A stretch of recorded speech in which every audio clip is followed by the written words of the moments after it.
Olha, eu vou te falar que quando eu tinha 7 anos de idade, eu sempre quis ser ator. E eu falei, cara, eu falava pra minha mãe, quando eu crescer eu vou ser ator, eu vou ser ator. Minha mãe nunca levou isso muito a fundo, assim. Com 13 anos eu comecei a fazer teatro na minha escola. Mas o meu grupo de teatro era um grupo de estudos. Então foram se passando os anos, eu apresentava tanto aqui na cidade de São Paulo quanto em Guarulhos. E eu fui juntando horas de trabalho. Eu nunca cheguei a fazer uma faculdade de teatro, mas conforme você vai trabalhando desde pequenininho, você consegue comprovar horas de trabalho. Então, quando eu fiz 19 anos, eu peguei as horas de trabalho, apresentei aqui no SATED de São Paulo e eles conseguiu o registro por horas trabalhadas. Claro que se você fizer uma faculdade, fizer um curso, é melhor ainda, mas mais fácil, né, de conseguir. Quanto à dublagem, eu já conhecia com 16 anos, que eu fiquei apaixonado pela dublagem, e eu falei que eu queria isso pra minha vida. E quando eu consegui meu DRT, eu comecei a frequentar os estúdios aqui em São Paulo, que naquela época... só dá pra você ser dublador se você tiver o registro de dublagem, na verdade de ator, que você consegue através do SATED, né? O DRT é porque é Delegacia Regional de Trabalho, chamam de DRT. E aí comecei a frequentar os estúdios, que naquela época eles deixavam fazer estágio. Então eu ficava, sei lá, 6, 7 horas assistindo os dubladores, trabalhando. Então, tipo assim, eu fiz um intensivão. Naquela época não se tinha muitos cursos, né? Tinha acho que só do Brasil. Mas eu comecei a assistir. E aí o pessoal já sabia que eu tava com o meu documento. Aí falou, vai fazer uma pontinha aqui. Aí eu chegava lá, fazia uma pontinha, ficava feliz. Aí cada pessoa, cada profissional foram me indicando. E eu comecei a migrar de um estúdio para outro com indicação dos próprios profissionais. Márcia Regina, que fazia a voz da Misty, do Pokémon, é minha madrinha na dublagem. Ela que me levou para tudo que é canto também, me mostrava para as pessoas, falava, pode chamar, não tenha medo. E aí eu comecei assim. Mas eu acho que se fosse hoje em dia, eu acho que fazer um curso de teatro é muito mais fácil de você conseguir o documento. Porque com horas trabalhadas, você rala pra caramba. Tem que comprovar muito mais do que simplesmente só fazer as horas de teatro. E fazer depois um curso de dublagem. Hoje em dia aqui em São Paulo tem alguns muito bons, que eu acho que vai conseguir você entender a técnica. Porque é uma técnica muito difícil. E como ele falou, os diretores, os estúdios exigem muito da gente. Então acho que... a gente está sempre começando. Na verdade, o trabalho de ator em si, você nunca para. Você sempre vai se deparar com uma coisa que você fala, meu Deus, o que é que eu faço agora? Eu sou uma fraude. Eu não estou preparado para isso. E aí você percebe que aquele desafio era necessário para você evoluir, né? E assim você vai crescendo, mas todo dia a gente mata um leão diferente. Exatamente, não é nada fácil. Mas é isso, acho que meu conselho maior é esse, sabe? Fazer um bom curso, fazer mais curso e depois aquela coisa, a perseverança, cara, porque também não é fácil, assim. É um meio que já tem muitos profissionais. E aí, às vezes, os diretores... As empresas estão começando a abrir mais o olho para isso, que às vezes eles vão repetindo o mesmo elenco várias e várias vezes, a exaustão, né? E até o cliente dizer, no caso, seja Netflix, seja Disney, seja o que for, gente, as vozes estão se repetindo muito, vamos botar gente nova aí no mercado. Aí os estúdios abrem a possibilidade de novas vozes, né? Mas é um caminho árduo até chegar lá. Mas o lance é você ter perseverança, não desistir, procurar estudar, né? E se dedicar. Exatamente. Tinha plano A, B, C e D, gente, antes. Oiê. Oi, tudo bem? Então, primeiro eu queria parabenizar vocês pelas dublagens, pelos trabalhos, principalmente em Given. Eu adoro Given. Naquela cena da música, inclusive, que eu chorava, que você mencionou. E eu queria perguntar se, tipo, em algum momento da vida de vocês estavam, tipo, assistindo um filme, um anime, um desenho, e vocês viram aquele personagem e pensaram, nossa, eu vou ser dublador, eu vou dublar um personagem assim também. Algo que inspirou vocês? Uau, acho que até ser resposta do Nando. Mas, cara, Eu acho que meu primeiro assim contato de saber da existência da dublagem foi no Chaves, porque eu nunca tinha assistido, eu sempre assisti Chaves e eu pensava que eles eram brasileiros.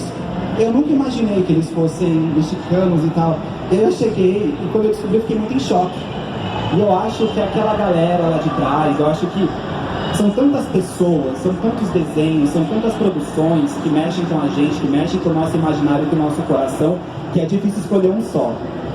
Mas eu acho que, sei lá, se eu fosse para escolher alguém, assim, agora no momento, acho que seria Guilherme Briggs, seria o Wendel, seria o Fábio Lucindo, seria Marcelo Campos, que são pessoas que eu admiro e falava assim, cara, quando eu crescer, eu quero ser assim também, sabe? E é engraçado que hoje em dia a gente convive com essa galera. Hoje em dia a gente sai pra um barzinho e tá lá a galera. Mas pra mim, eu assistia muito desenho animado, né? Eu não era tanto do anime, mas eu era muito dos Looney Tunes, do Timão e Pumba, do Scooby-Doo. E eu gostava tanto daquilo que eu assistia, que depois eu ia desenhar e depois eu ia imitar as vozes, né? Então aquilo pra mim estava sendo um laboratório e eu não sabia. Eu fazia tipo fantoche de papel, ia fazer, o que é, velhinho? Eu vou pegar o duelo. E hoje em dia eu faço isso, né? E faz o hortelino. Faço hortelino nos Looney Tunes. Então assim, pra mim foi uma coisa natural, né? Eu assistia, tinha vontade de fazer, eu já sabia desde sempre que eu ia fazer. Eu falava para os meus pais, eu vou fazer desenho animado. E aí ela dizia, ai meu filho, por que você não vira engenheiro? Faz arquitetura, que também tem desenho. Porque lá, eu venho do Rio Grande do Norte, né? E lá a realidade é diferente. A realidade da cultura é diferente também. Não tem o audiovisual está começando a crescer agora lá. Então, mas eu sempre fui determinado, eu sempre falei isso. E aí um dia ela viu um vídeo do Mário Monjardim que fazia o Salsicha, que o Guilherme gravou. Guilherme é o meu padrinho mágico na dublagem. Vai estar aqui no domingo, inclusive, não perca. Ele gravou um vídeo do Monjardim dizendo: ô Fernandinho, quando é que você vem pra cá? Que a gente quer trabalhar com você. A minha mãe olhou pro vídeo e falou: você vai, né? Eu falei: vou, mãe. Aí com 20 anos eu deixei tudo que eu tinha no Rio Grande do Norte, que não era nada, né? Minha família, mas não tinha conquistado nada ainda. E vim pra cá, vim pro Rio de Janeiro. Aí comecei a fazer animação, dublagem e tal. Tudo por conta dessa inspiração que você falou. Então, para você ver, hoje em dia eu vejo algumas pessoas falando que a gente é inspiração para essas pessoas. E aí você falar assim, nossa, eu vim disso, é muito recompensante, porque eu acho que a minha vontade de trabalhar é ligada a isso, a você alimentar essa mágica no coração das pessoas, sabe? E aí, se isso está acontecendo, a gente está no caminho certo. Memória afetiva. Exatamente. Oi, é legal porque do mesmo modo que vocês foram apadrinhados, né? Que vocês, digamos assim, são uma nova geração. Sim. Uma hora vocês vão passar o bastão, né? E vão apadrinhar outras pessoas. Amiga, agora as pessoas chegam pra gente e dizem assim: nossa, você fez a minha infância. Aí a gente automaticamente aqui. Calma. Obrigado, muito obrigado. Mas a Márcia Regina falou isso pra mim uma vez. Ela falou assim: hoje eu tô te ajudando, mas no futuro eu quero que você também estenda a mão pra alguém e ajude como eu te ajudei. E eu acho que eu levo isso pra minha vida. Se eu puder ajudar de alguma forma, se eu puder indicar, se eu puder... É que hoje é muito difícil, né, levar pra estúdio, porque tem uma série de normas de segurança e às vezes trabalhamos remoto, então é muito complicado, muito complexo. Mas o que depender de mim, o que depender do Nando, se aparecer pessoas que têm talento, se tem vontade, se tem garra, a gente vai dar a mão e vai dar uma força mesmo, porque eu acho que a gente tá aqui pra isso, né?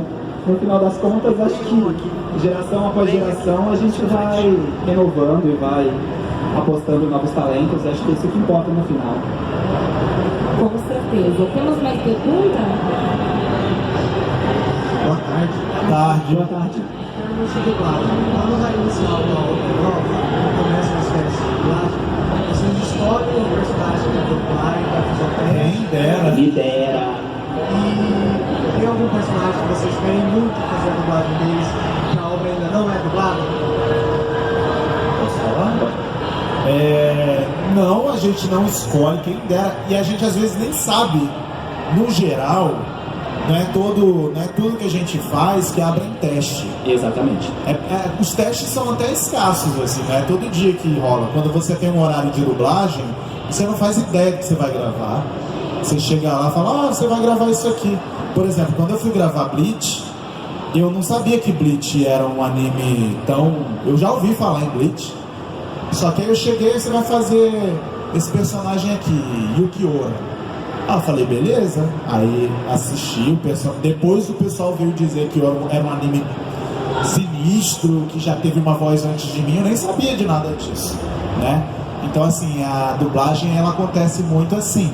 E quando tem testes, geralmente o diretor assiste a produção, aí ele escolhe 3 pessoas que têm a voz adequada, às vezes uma mais leve, uma um pouco mais grave, uma um pouco mais do médio, e aí com a interpretação também ele pensa, esse aqui pode dar conta, esse aqui tem a voz que parece, mas acho que ele não dá conta, não segura, né? Então aí o cliente analisa os testes. Vamos supor que você vai fazer uma dublagem pro Harry Potter. Você foi chamado para fazer um teste pro Harry Potter. Aí a Warner, alguém lá de fora vai dizer, essa voz dele aqui combina. É a mais próxima. Selecionam você, entendeu?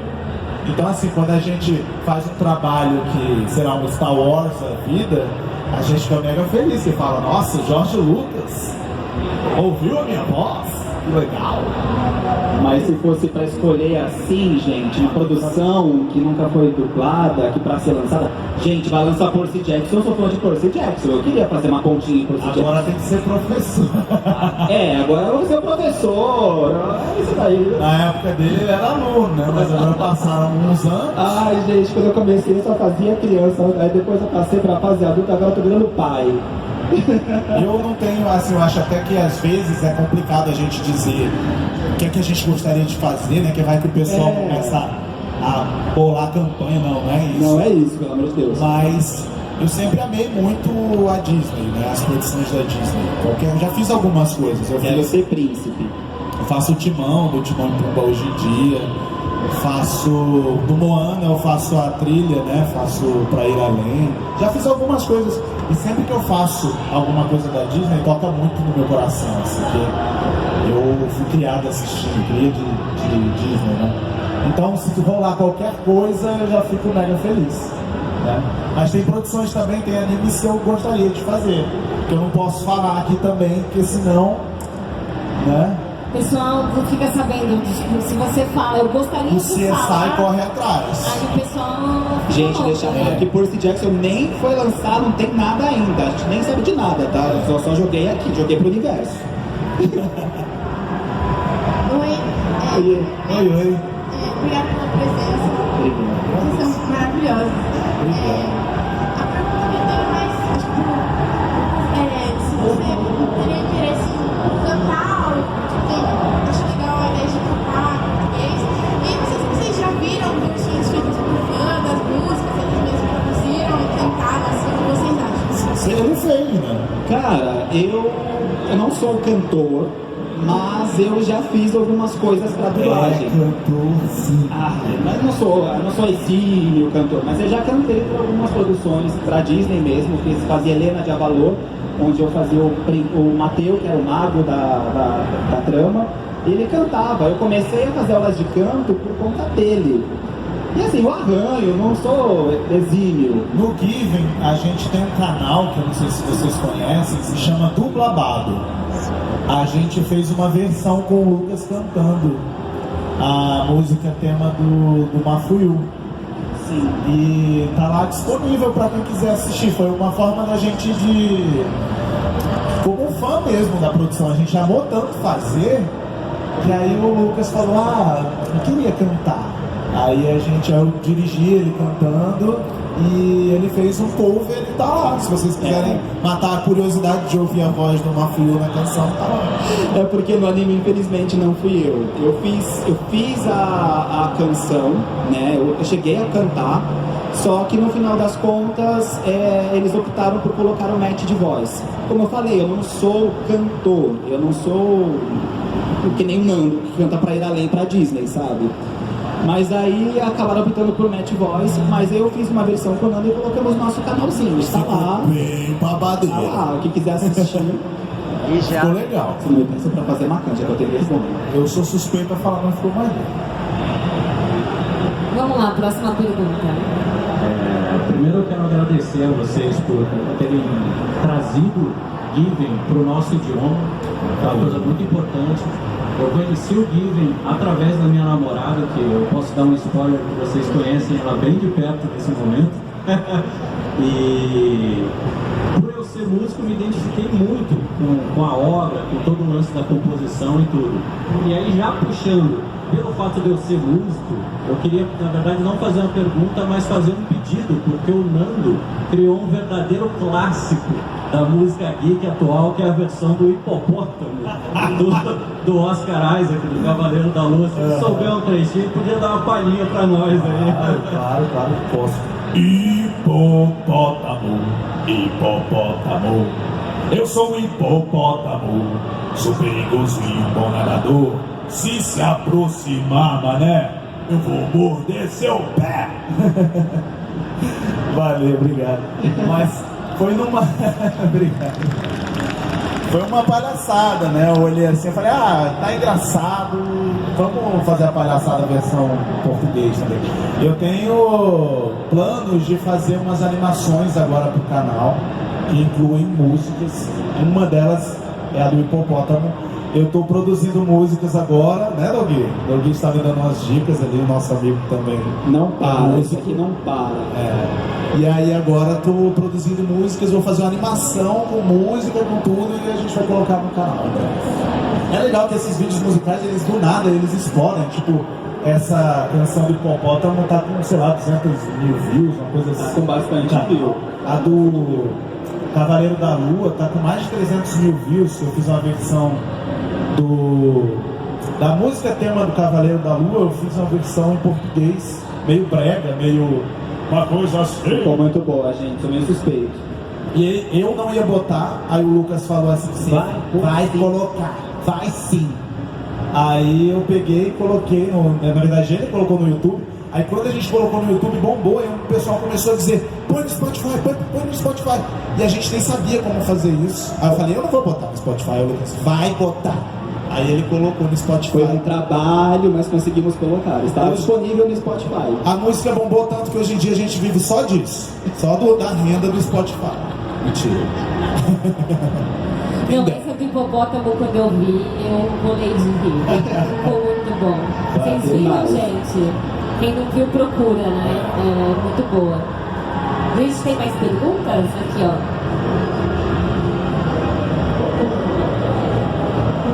E ele tinha me dado um spoiler que ele ia pedir pra você cantar isso. Eu adoro. Cara, o Oscar Isaac é maravilhoso. A minha dúvida, Lucas, você estava contando a história aí de como conseguiu o personagem e tal, fiquei curioso. Você falou do Guilherme Marques, que também deu aula de dublagem no Brasil. Como que você sabia que ele ia dirigir Given e tal? Como que a gente sabe qual dublador que vai dirigir? Eu fiquei um pouco confuso assim e tal. Cara, eu quero saber porque eu quero chegar aí no diretor e falar, se tivesse ali, eu quero não é bem assim, que assim, eu tenho intimidade com o Guilherme já tem muitos anos. E eu sabia que o Loading ia dublar o Given há muito tempo, cara. A extinta Loading. E eu comecei a atirar para os meus colegas diretores, que trabalham com anime em casa. Eu falei, olha, se chegar um anime aí, chamado Given, você pode me colocar para um teste? E acabou calhando o quê? Foi o Guilherme e acabou caindo na mão dele. Sorte do A sorte foi essa, entendeu? Mas foi isso. Mas aí E foi graças ao Guilherme. Basicamente foi o Guilherme que deu esse presente de me dar a oportunidade de fazer o teste. Como ele sabia que eu gostava, ele falou, cara, acho que o ideal é colocar pessoas que gostam do projeto, que vão conversar com o projeto. E aí essa foi a sorte. Joguei pro universo. A concorrência deve ter sido um pouquinho desleal, porque o Lucas sabia tudo do anime.